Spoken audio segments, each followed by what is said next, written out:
I never thought the simple act of cutting grass would lead to a full-blown suburban war, but that's exactly what happened. My name is Sam, and for the last 15 years, I've owned and operated a local landscaping business. It's not glamorous work, but it's honest, and it's mine. I live in a neighborhood called Oak Hollow, a sprawling collection of modest single-family homes with decent-sized yards, the kind of place where people used to borrow a cup of sugar and kids left their bikes on the lawn overnight. I'd lived there for a decade, and my business was built on the trust of my neighbors. I cut about a third of the lawns in Oak Hollow, including my own, and I took a quiet pride in keeping our little corner of the world looking neat and tidy. It was a good, peaceful life, built on the steady rhythm of the seasons, mulching in the spring, mowing in the summer, leaf removal in the fall, and plowing snow in the winter. Oak Hollow had always been governed, in the loosest sense of the word, by a neighborhood beautification committee. For most of my time here, it was a joke. It consisted of 3 retirees who met once a season at the diner down the road to approve the Yard of the Month sign and complain about the price of coffee. They had no real power and wanted none. Their primary function was to organize the annual block party, a task they performed with commendable, if slightly disorganized, enthusiasm. There were bylaws, technically, buried in the paperwork we all signed when we bought our homes, but they were relics from the 70s, full of unenforceable suggestions about television antennas and clotheslines. No one paid them any mind, and the committee certainly never tried to enforce them. It was a perfect system of benign neglect, allowing the neighborhood to function on a simple principle of mutual respect. If a neighbor's hedge got a little wild, you didn't file a complaint, you offered to lend them a trimmer. That all changed the year Brenda moved in. She bought the corner house on Maple Street, a nice 2-story colonial that had belonged to the Millers, a sweet old couple who retired to Florida. Brenda was from the city, a fact she mentioned within the first 30 seconds of any conversation. She was a woman in her late 50s with a helmet of sprayed-in-place hair and a perpetual expression that suggested she had just smelled something unpleasant. She carried herself with the unearned authority of a substitute teacher who thinks she's a drill sergeant. Within 2 months of her arrival, she had somehow managed to get herself appointed to the Neighborhood Beautification Committee. The old guard, frankly, seemed relieved to have someone with her kind of energy. They probably thought she'd just take over planning the block party. They were wrong. Brenda didn't want to plan a party, she wanted to build an empire. She immediately called for a special election, which only she and her 2 new friends attended, and voted herself president of the committee. Her first act was to dust off those ancient bylaws and start updating them. Suddenly, little notices started appearing on people's doors, printed on garish pink paper. The first wave of changes was minor, almost laughably so. All mailboxes had to be black, post-mounted, and of a specific model available only from an online retailer she conveniently provided a link to. The old, charmingly varied mailboxes, the little red barn, the hand-painted one with flowers, the sturdy brick-enclosed one, were now violations. There was a low grumble throughout the neighborhood, but most people, myself included, figured it was easier to comply than to fight over a mailbox. It was a $20 fix for most. We thought it would end there. We were wrong again. After the mailboxes came the rules about lawn ornaments. Garden gnomes were declared tackage and banned outright. Pink flamingos were, and I quote the official notice, an affront to natural aesthetics. Wind chimes were restricted to 1 per household, with a maximum of 5 chimes, and they could not be audible from the street. Each new rule was more specific and more arbitrary than the last. People were annoyed, but life is busy. It was easier to take the gnome in from the garden than to go to a committee meeting on a Tuesday night to argue about it. Brenda was counting on that apathy. She was using it to build her power base, 1 petty regulation at a time. The neighborhood's quiet, cooperative spirit began to curdle into one of resentment and suspicion. You started looking at your own yard through her eyes, wondering what she'd find objectionable next. The friendly waves between neighbors became a little more strained, a little less frequent. The real trouble, for me at least, started in the spring of the following year. Brenda, now fully emboldened by the community's passive acceptance of her rule, decided to turn her attention to the one thing that truly defined the look of Oak Hollow, our lawns. She and her two cronies on the board, a mousy woman named Carol and a grumpy man named Stan who seemed to agree with Brenda on principle, passed the lawn and landscape standardization mandate. It was a masterpiece of bureaucratic overreach. The mandate stipulated, among other things, that all lawns in Oak Hollow must consist of a minimum of 80% Kentucky bluegrass. Grass was to be maintained at a height of no less than 2 inches and no more than 2.5 inches. All sidewalk and driveway edges were to be cut at a precise 90-degree angle. Failure to comply would result in a $50 fine for the first offense, escalating to $100 for the second. As a professional, I knew this was complete nonsense. Kentucky bluegrass is a fine turf, but it's notoriously fussy and requires a great deal of water and fertilizer to look good, something many of the older, budget-conscious residents couldn't afford. The height requirement was equally absurd. The healthiest height for most grass types in our climate is closer to 3 inches, which helps shade out weeds and retain moisture. A 2.5-inch cut, especially in the heat of summer, would stress the turf and leave it vulnerable to disease. And the 90-degree edging? It's a clean look, but it requires a specific tool and a steady hand. It was a standard for a golf course, not a suburban neighborhood. I read the pink notice tacked to my door and just shook my head. She had finally gone too far. My first instinct was to ignore it. I continued to mow my lawn, and the lawns of my clients, to a healthy 3 inches. I used a string trimmer to create a neat, tapered edge along the sidewalks, which is standard practice and prevents the soil from eroding. For a week, nothing happened. I thought maybe, just maybe, she had written a rule so ridiculous that even she knew it was unenforceable. Then came the confrontation. It was a Saturday morning. I had just finished mowing the lawn for Mrs. Gable, an elderly widow who lived 3 doors down. She was one of my first clients when I started my business, a sweet woman in her 80s who paid me with a check and a plate of homemade cookies every single week. Her husband had passed away a few years prior, and keeping her yard looking nice was a point of pride for her, a connection to him. I was packing up my equipment when Brenda's sedan screeched to a halt at the curb. She got out, clutching a clipboard like it was a holy tablet, and marched across the freshly cut grass. "Samuel," she said, not using my name so much as citing it. "We need to have a word," I sighed, wiping the sweat from my brow. "Morning, Brenda. What can I do for you?" She pointed a perfectly manicured finger at Mrs. Gable's lawn. "This is unacceptable. This is a clear violation of the lawn and landscape standardization mandate." I looked at the lawn.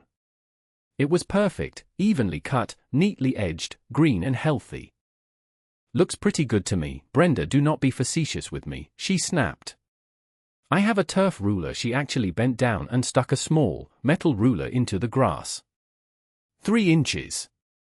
The mandate clearly states a maximum of 2.5 inches.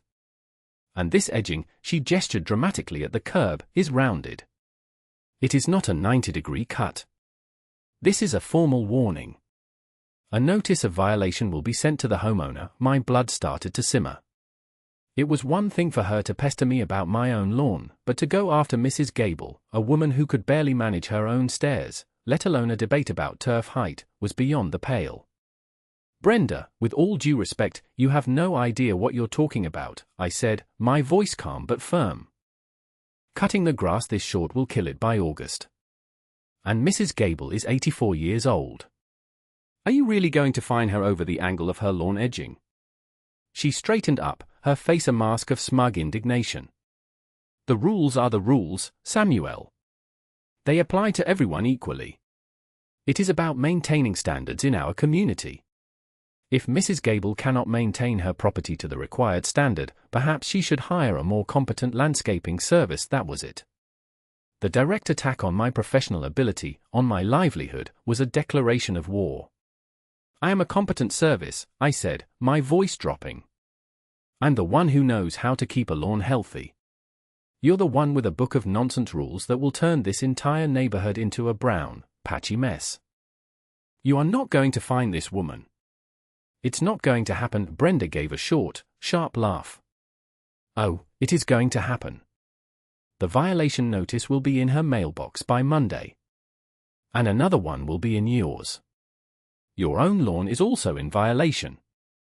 $50 per household. First offense, she turned on her heel, marched back to her car, and drove off, leaving me standing there in the quiet morning air, fuming. I looked at Mrs. Gable's house.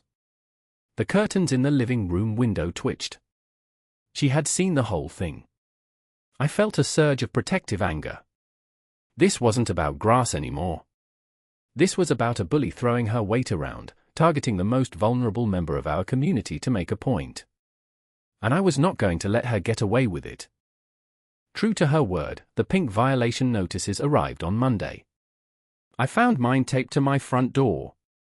Mrs. Gable called me, her voice trembling. She was scared. She lived on a fixed income, and a $50 fine was not insignificant to her. Don't you worry about a thing, Mrs. Gable, I told her. I'll take care of this. I went to her house, took the notice, and wrote a check to the Neighborhood Beautification Committee for $100 to cover both fines. I mailed it to the post office box listed on the notice, along with a short, polite letter explaining that while I considered the fines baseless, I was paying them on behalf of Mrs. Gable and myself to avoid causing her any further distress. I also stated, for the record, my professional opinion that the lawn mandate was detrimental to the health of the neighborhood's turf. I thought that might be the end of it. Paying the fine was a strategic retreat, a way to de-escalate the situation and protect my elderly client. I underestimated Brenda's vindictiveness. My payment, and my letter, seemed to enrage her. A week later, another pink envelope appeared, this time certified mail. It was a formal notice addressed to my business. Brenda, in her infinite wisdom, had decided that by refusing to adhere to her landscaping mandate on my client's properties within Oak Hollow, I was operating a non-compliant business in violation of some obscure commercial activity clause in her new and improved bylaws. The new fine was $250, and the letter included a threat to report my business to the state licensing board if I did not bring all my client's properties into full compliance within 7 days. Now she was threatening my livelihood. This had escalated far beyond a neighborhood squabble. I was getting angry, but I was also starting to get worried. A complaint to the state licensing board, even a baseless one, could trigger an audit and a mountain of paperwork.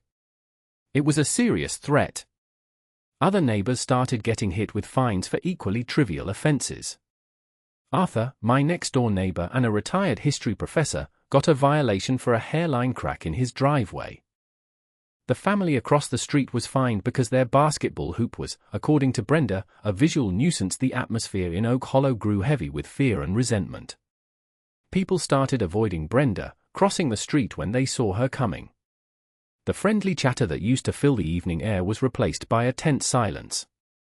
The community was suffering, and I felt partly responsible. My defiance had made Brenda double down, and now everyone was paying the price. I went to talk to Arthur. He was a long-time resident, one of the original homeowners, and had a sharp, analytical mind. I found him in his garden, tending his prize-winning roses. I laid out the whole story, from the confrontation over Mrs. Gable's lawn to the threat against my business. He listened patiently, pruning a stray branch here and there. When I was done, he set down his shears and looked at me over the top of his glasses. "This woman is a classic petty tyrant, Sam," he said, his voice calm and measured. "They feed on apathy. They start with small, seemingly reasonable requests, and when people comply, they take it as an endorsement of their authority. Each compliance emboldens them to push further. You were right to stand up to her, but you can't fight her alone." He was right. I had been treating this as a personal battle between me and Brenda, but it was an attack on the entire community. The problem was, most of my neighbors were too intimidated to fight back. They were afraid of the fines, of the public shaming, of the sheer, exhausting hassle of it all. "What do we do, Arthur?" I asked. "She's got the bylaws on her side, no matter how ridiculous they are." He smiled faintly. "Power that is not checked, Sam, always becomes corrupt. Her power comes from those bylaws. So, we need to look at the source of that power. We need to look at the rules she's using to beat us over the head." The threat to my business license was the final push I needed. I knew I couldn't navigate this alone. The next day, I made an appointment with a lawyer. I found a firm in the city that specialized in property law and, specifically, homeowner association disputes. My lawyer, a sharp, no-nonsense man named David Chen, listened to my story without interruption.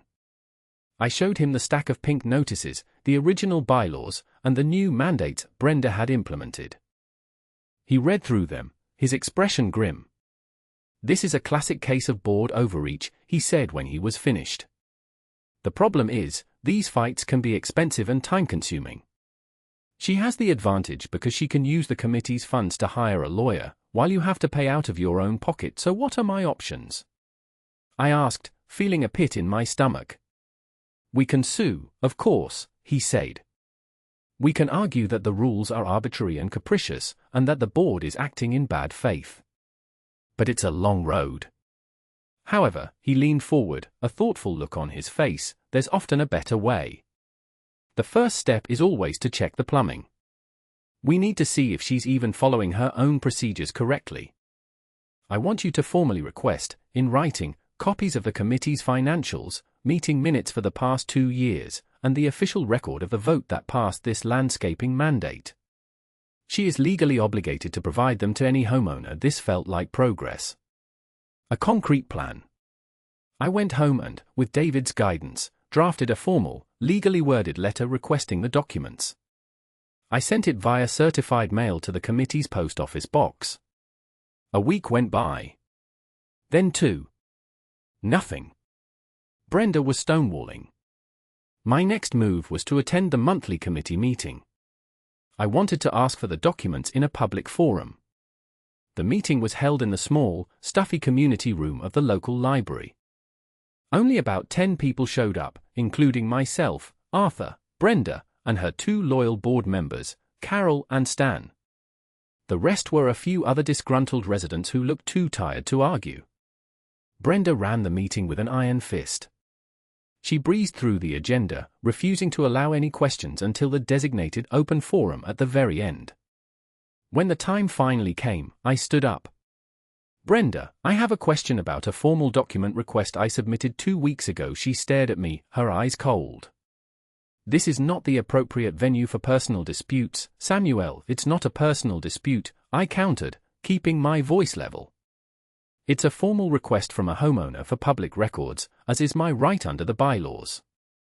I'm asking for the meeting minutes and financial statements. The committee's records are in the process of being organized," she said dismissively. "They will be made available at a later date." Stan, her grumpy crony, grunted in agreement. Yeah, what she said, it was a dead end. She was going to block me at every turn. After the meeting, Arthur and I walked out into the cool night air, feeling defeated. "She's hiding something, Sam," Arthur said. "People who have nothing to hide don't act like that. She's stonewalling because she knows there's something in those documents that can hurt her." Arthur's words sparked an idea. "If Brenda wouldn't give us the new records, maybe we could find the old ones." Arthur had lived here since the beginning. He was bound to have the original document somewhere. We spent the next Saturday in his dusty attic, sifting through boxes of old paperwork. After hours of searching, we found it, a thin, faded folder labeled Oak Hollow Homeowners Charter, 1978. It contained the original, unamended bylaws of the Neighborhood Beautification Committee. We took it back downstairs and spread the brittle pages out on his dining room table. We compared it, line by line, with the new set of rules Brenda had posted on the community website. For hours, it was tedious work. Most of her changes were additions: the mailbox rule, the gnome ban, the lawn mandate. She hadn't actually removed much of the original text. And then we found it. It was a single sentence in Article 7, Section 4, a dry, boring section about board governance. I read it aloud. "All punitive actions, including the levying of fines or the placement of liens against a property, shall require a majority vote by a quorum of the board at a duly recorded public meeting." I looked at Arthur. He was already smiling. "A quorum," he whispered, his eyes gleaming. "What constitutes a quorum?" I scanned the document. Article 5, Section 2. A quorum shall consist of no less than 4 elected board members. My heart started beating faster. 4, I said. The board has 5 seats, right? Arthur nodded. Always has. But for the last few years, since old Mr. Henderson passed and Mary moved away, 2 of those seats have been vacant. Brenda never bothered to fill them. I did the math in my head. Brenda, Carol, and Stan. That was only 3 board members. She doesn't have a quorum, I said, a slow grin spreading across my face. She has never had a quorum. Every single fine she has issued, every warning she has sent, every threat she has made, it's all been a bluff. She doesn't have the legal authority under her own bylaws to do any of it. It was the silver bullet we had been looking for. This one detail completely undermined her entire reign of terror. She wasn't a legitimate authority, she was a fraud, operating outside the very rules she claimed to worship. We immediately called my lawyer, David. We explained what we had found. There was a long pause on the other end of the line, and then he let out a low whistle. Well, he said. You found the leaky pipe. This changes everything. She's not just in violation of the bylaws, she may have committed fraud by collecting fines under false pretenses. Now, our strategy shifted dramatically. We were no longer on the defensive. We were on the attack. David's advice was clear. We don't show our hand yet, he said. We let her dig her own hole a little deeper. We need to expose this in a way that the entire community can see.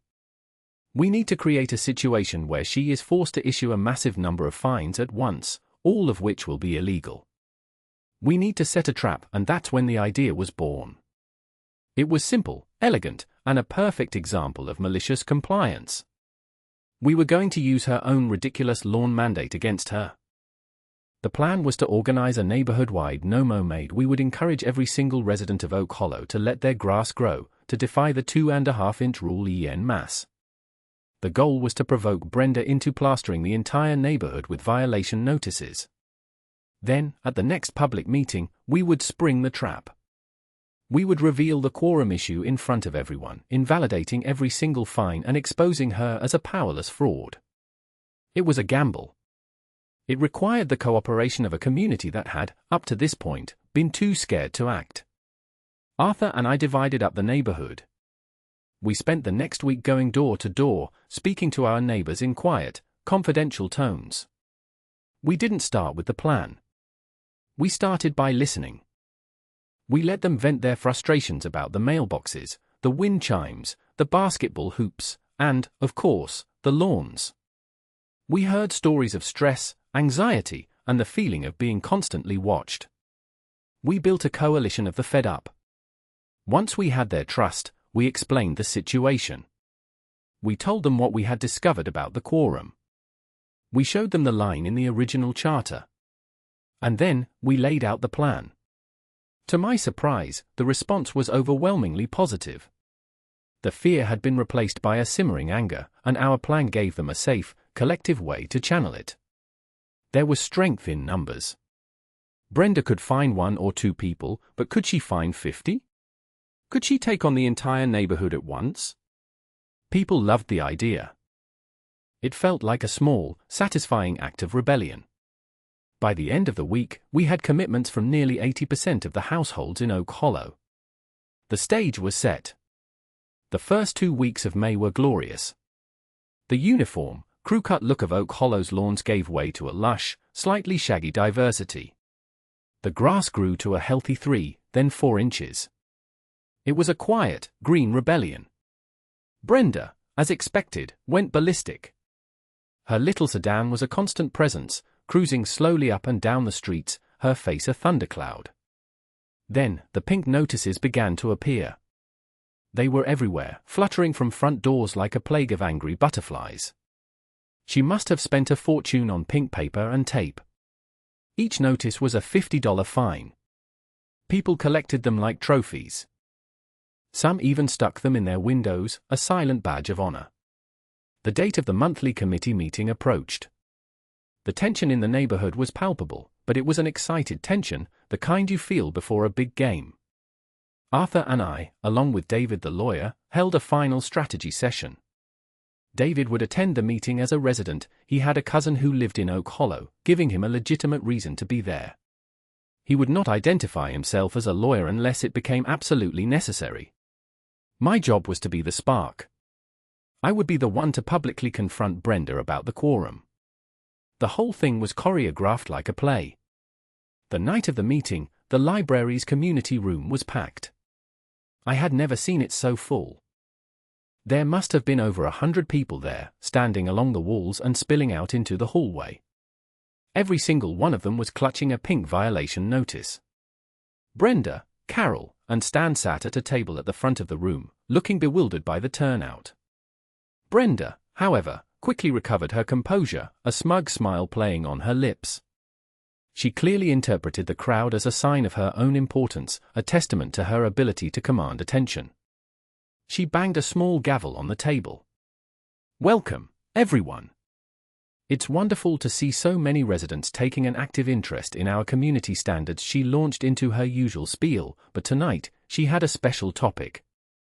"As you all know," she began, her voice dripping with condescension, "we have recently had a widespread issue with compliance regarding the lawn and landscape standardization mandate.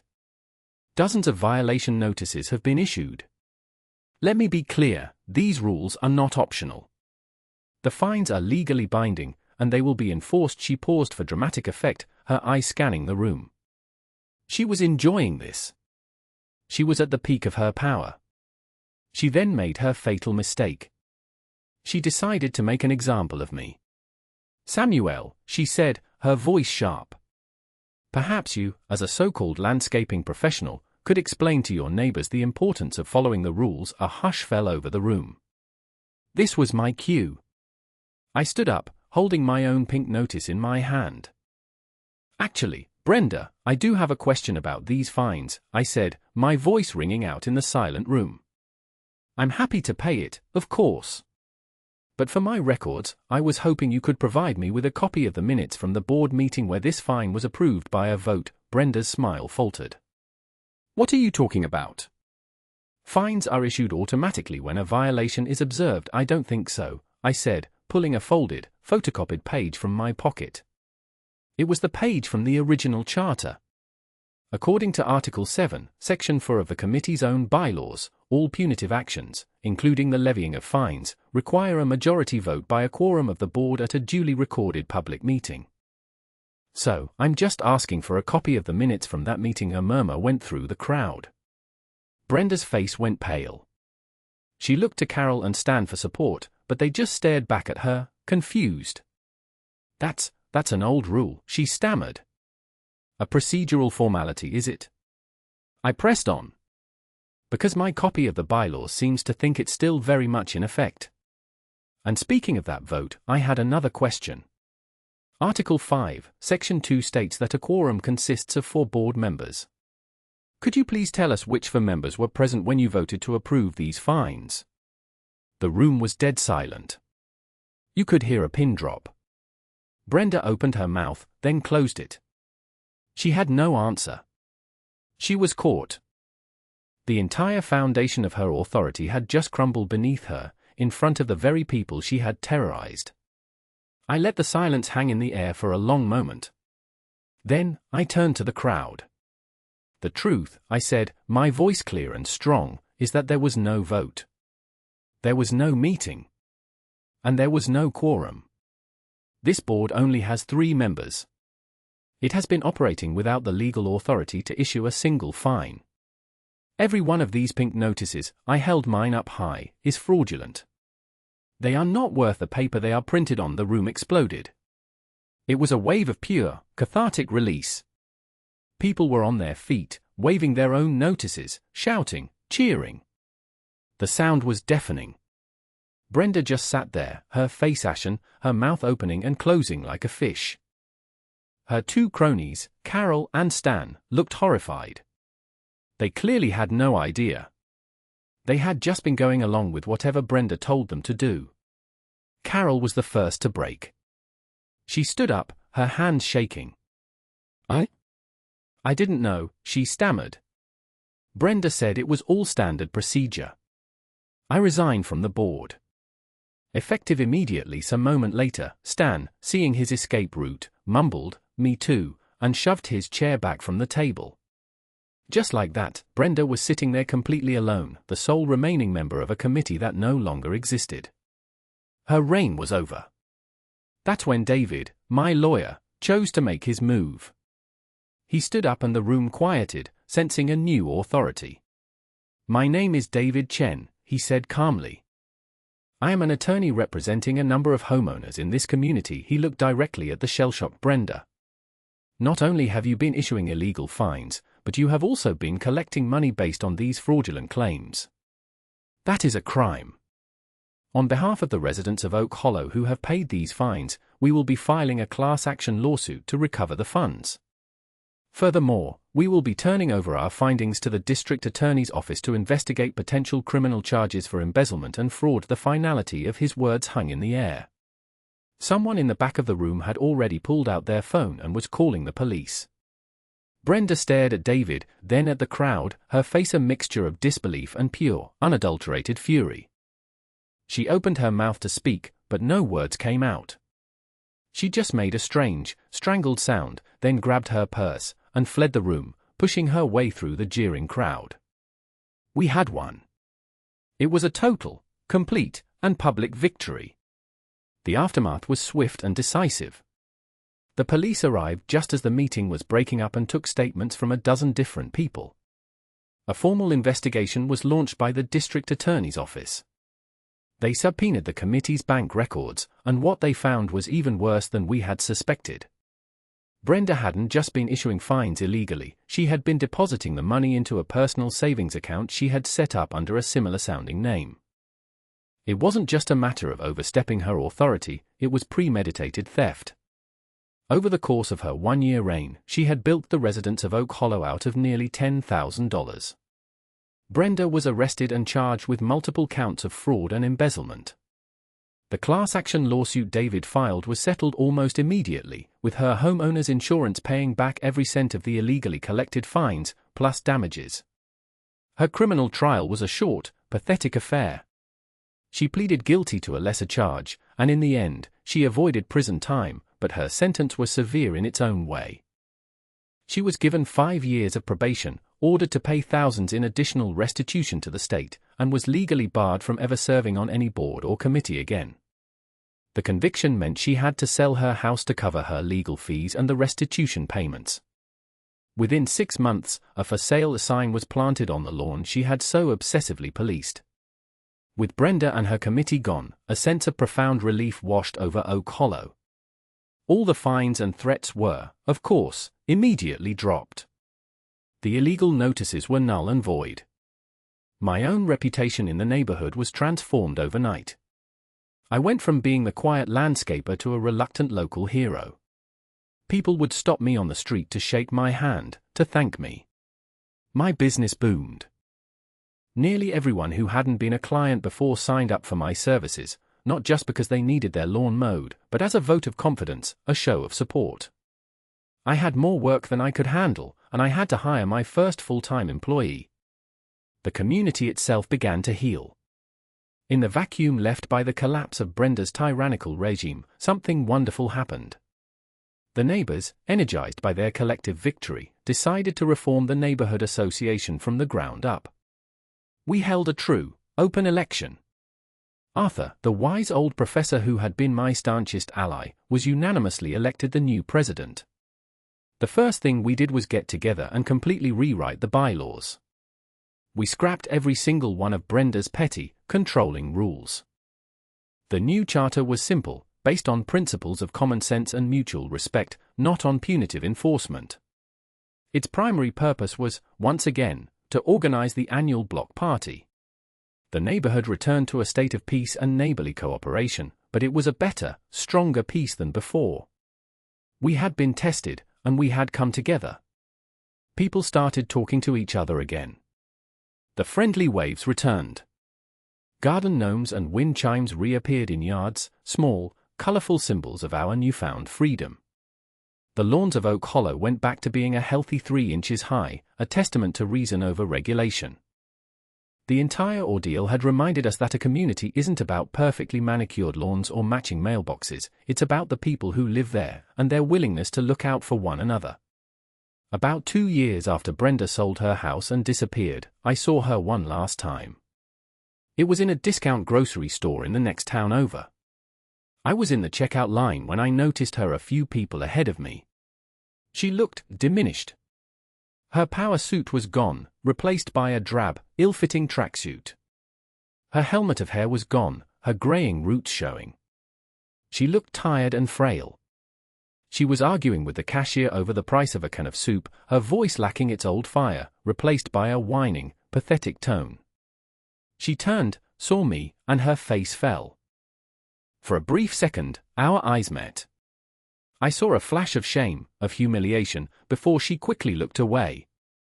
She didn't offer an apology, and I didn't expect one. I just felt a quiet, detached sense of pity. Her obsession with control had cost her everything, and she had been left with nothing. I paid for my groceries and walked out into the sunshine, feeling nothing but relief that that chapter of my life was well and truly over. Looking back on it all now, the lesson seems so clear. Petty tyrants, whether they're in a neighborhood committee or a high office, thrive in the dark. They count on the silence and apathy of good people who are too busy or too intimidated to challenge them. Brenda's power was an illusion, built on a foundation of rules she didn't even follow herself. All it took to bring it all crashing down was for one person to ask a simple question, and for a community to find the courage to stand together and say, enough. It taught me that the strength of a community isn't in its regulations, but in its relationships. It's in the willingness to stand up for a neighbor like Mrs. Gable, to work with an ally like Arthur, and to trust that, when pushed too far, ordinary people will do the right thing. Today, Oak Hollow is more vibrant than ever. Property values have risen, not because of strict rules, but because it has regained its reputation as a friendly, welcoming place to live. The annual block party is bigger and better than ever. And me? I'm back to doing what I do best. I'm just Sam, the landscaper.